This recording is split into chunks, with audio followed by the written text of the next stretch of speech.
జై హో.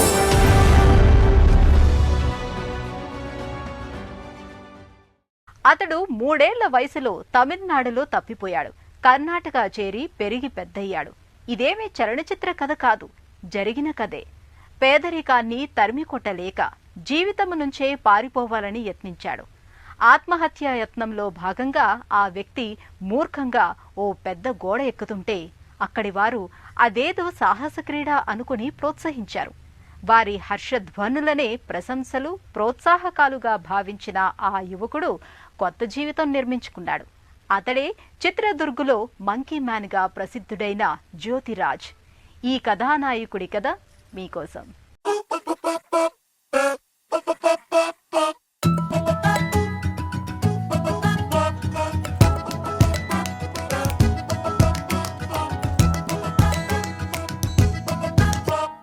మన ఊహల్లో విహరించే శక్తిమాన్ కాదు, అడవిలో చకచకా కొమ్మలు తీగలకు వేలాడుతూ క్షణాల్లో దూరాలు దాటిపోయే టార్జాను కాదు. మీరు చూస్తోన్న ఈ సాహసికుడు కర్ణాటక రాష్ట్రం చిత్రదుర్గలో వానరంలా గోడలెక్కే జ్యోతిరాజ్. అందరూ మంకీ మ్యాన్ గా పిలుస్తుంటారు. చిన్నప్పటి నుంచి కోతుల వేగవంత కదలికలు, దూకులాటలు చూసి స్ఫూర్తి పొందారు. బెంగళూరుకు 200 కిలోమీటర్ల దూరంలోని చిత్రదుర్గలో కోటను అలవోకగా ఎక్కుతూ సందర్శకులకు వినోదం పంచుతారు. ఆయన సాహస విన్యాసాలు బాలలను సంభ్రమాశ్చర్యాల్లో ముంచెత్తుతాయి.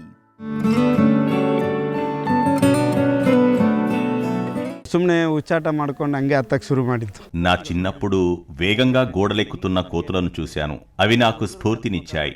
తమాషాగా నేను వాటిని అనుకరించేవాణ్ణి. ఆ అభిరుచి అలా కొనసాగుతూ వచ్చింది. కొందరు దయామయుల విరాళాలతో ఈ రక్షణ పరికరాలను కొన్నాను. రాక్ క్లైంబింగ్ ఇప్పుడు ఒలింపిక్ క్రీడగా విలసిల్లుతోంది. చిత్రదుర్గ పట్టణంలో ఓ కృత్రిమ గోడ ఏర్పాటు చేస్తే నాకు గొప్ప సాయం. స్థానిక ప్రజాప్రతినిధులు సరిపడా స్థలం ఇస్తే నేనో గోడ కట్టాలని చూస్తున్నాను. ఎవరూ సాయం చేయలేదు. నేను భిక్షాటన చేసి ఆ నిధులతో కట్టుకుంటున్నా ఒప్పుకోలేదు. నమ్మూరిందను ఒకతర మాడుతూ బాధలతోనే బాల్యం గడిచింది. అతడి గోడును గోడలే ఆలకించాయి కావచ్చు.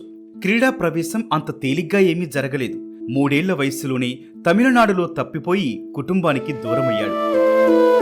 ఆదరించని సమాజం, ఆసరా ఇవ్వని మనుషులు అంతా ఎదురీత.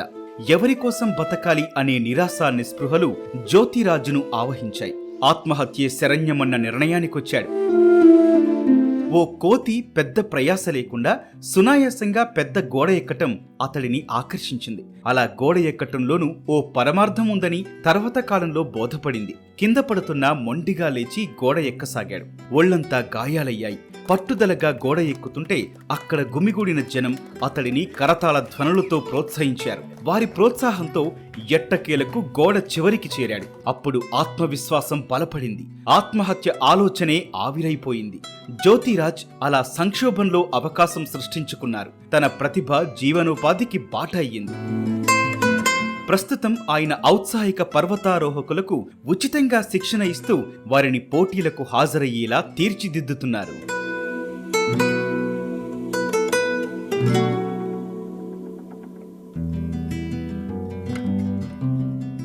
ಕೆರೆ ಬಾವಿಯಲ್ಲಿ ಯಾರು ಬಿದ್ರೆ ಹಂಗೆ ಯಾರನ್ನ జోగ్ జలపాతం దగ్గర ఒకరిని రక్షించే ప్రయత్నంలో గాయపడ్డాను. 2 రోజులు అక్కడే చిక్కుకుపోయాను. ఆ సంఘటనతో ఏడాది పాటు మంచానికే పరిమితం కావాల్సొచ్చింది. చిత్రదుర్గ మురుగమఠం వైద్యం చేయించింది. కోలుకున్న తర్వాత ఇదే విద్యతో ఉపాధి పొందాలని అనుకున్నాను. అయితే నా ఒక్కడికే ఈ విద్య వస్తే సరిపోతుందా? ఔత్సాహికులైన అబ్బాయిలకు శిక్షణ ఇవ్వసాగాను. నేను శిక్షణ ఇచ్చిన వారిలో కొందరు పోలీసులయ్యారు. 2009లో జిల్లా కలెక్టర్ బిస్వాల్ చొరవతో నేను మా కుటుంబ సభ్యుల్ని తిరిగి కలుసుకోగలిగాను. కానీ మా అమ్మ నాన్న తమిళనాడులోనే ఉండిపోయారు. కర్ణాటకే ఆశ్రయం ఇచ్చింది. అన్నం పెట్టి ఆకలి తీర్చింది. సాహసమే ఊపిరిగా జీవన పయనం ఆరంభమైంది. మిఠాయిలు తయారు చేసే ఒక తమిళ కుటుంబం అతడిని కాపాడింది. 13 ఏళ్లు వచ్చేదాకా ఆ కుటుంబమే సంరక్షించింది. అయినా వెన్నంటిన కష్టాలే తప్ప తీయని జ్ఞాపకాలు లేవు. పిల్లలకు శిక్షణ ఇద్దామంటే ఆర్థిక అవాంతరాలొచ్చాయి. అంతర్జాతీయ ప్రమాణాలకు దీటైన కృత్రిమ గోడ నిర్మించాలని అతడి ఆశయం. కానీ అందుకు 50 లక్షలు కావాలి. ప్రభుత్వం ఆ స్థలాన్ని తనకు అద్దెకిస్తే జనం నుంచి నిధులు సేకరించగలనన్న నమ్మకం ఉంది. కానీ అందుకీ స్థలాన్ని 20 ఏళ్ల లీజుకివ్వటం అవశ్యం. ಇವಾಗ ವರ್ಲ್ಡಲ್ಲಿ ತುಂಬ ಜನ ಇರ್ಬೋದು. ఎత్తైన కోటగోడలు పర్వతాలు ఎక్కేవారు అసంఖ్యాకంగా ఉండవచ్చు, కానీ మనలో ఒక 5-6 మాత్రమే సేఫ్టీ గేర్ లేకుండా ఎక్కగలరు. ఈ 5-6లో నేనున్నాను, కానీ ప్రభుత్వం నుంచి ఆశించిన సహకారం రాలేదు. ప్రమాదకరమైన నా తరహా విన్యాసాల వల్ల కావచ్చు, ఇప్పుడు కొందరు కాస్త సాయపడుతున్నారు. ಹೆಲ್ಪ್ ಮಾಡ್ತಾರೆ. శనివాರ భానువార లాతిని ಅದರಲ್ಲೇ ಹಿಂಗೆ ಜೀವನ ನಡೀತಾ ಇದೆ. బెంగళూరులో శిక్షణ పొందటానికి క్రీడా అధికారుల నుంచి అనేక ప్రతిపాదనలు వచ్చాయి. కానీ జ్యోతిరాజ్కు అన్నం పెట్టిన చిత్రదుర్గను విడిచిపోవాలనిపించలేదు. విద్యార్థులు యువత కోసం ఇక్కడే శిక్షణాలయం ఏర్పాటుకు నిశ్చయించారు. ఆయన నిర్ణయం వాల్ క్లైంబింగ్ లో చిత్రదుర్గ ఖ్యాతిని ఖాయంగా పెంచుతుంది అనటంలో సందేహం లేదు. స్థానికులలో నైపుణ్యాలను వెలికితీసి ప్రపంచానికి పరిచయం చేయాలని జ్యోతిరాజ్ తపన.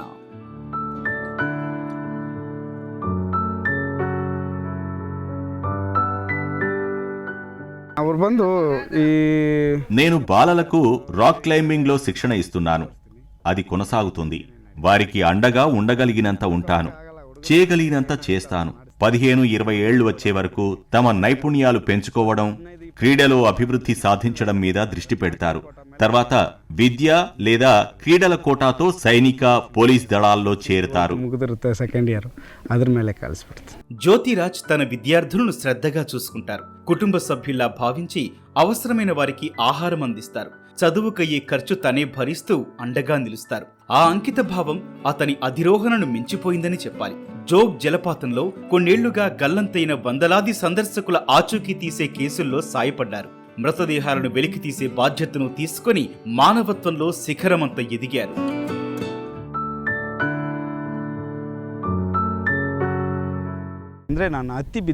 వాల్ క్లైంబింగ్ లో నాకైన గాయాల కంటే ఇతరులను రక్షించే సందర్భాల్లోనే ఎక్కువ గాయపడ్డాను. జోగ్ జలపాతం దగ్గర దెబ్బలు తగిలాయి. కాళ్ళు చేతులకు శస్త్రచికిత్స చేసి రాడ్స్ వేశారు. జోగ్ జలపాతం నుంచి అనేక మృతదేహాలను వెలికి తీశాను. 18 పర్యాయాలు జలపాతం పైదాకా ఎక్కాను.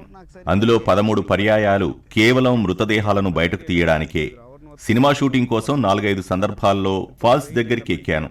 ఒకసారి మధుగిరి ఏకశిల దగ్గర పడిపోయాడు. అతన్ని పైకి తీసుకువెళ్లడం చాలా కష్టమైంది.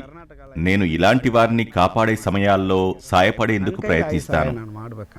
జ్యోతిరాజ్ సాహసాలనే శ్వాసించారు. కెరీర్లో తీవ్ర గాయాల పాలైన సందర్భాలున్నాయి. 2012లో కాలు విరిగింది.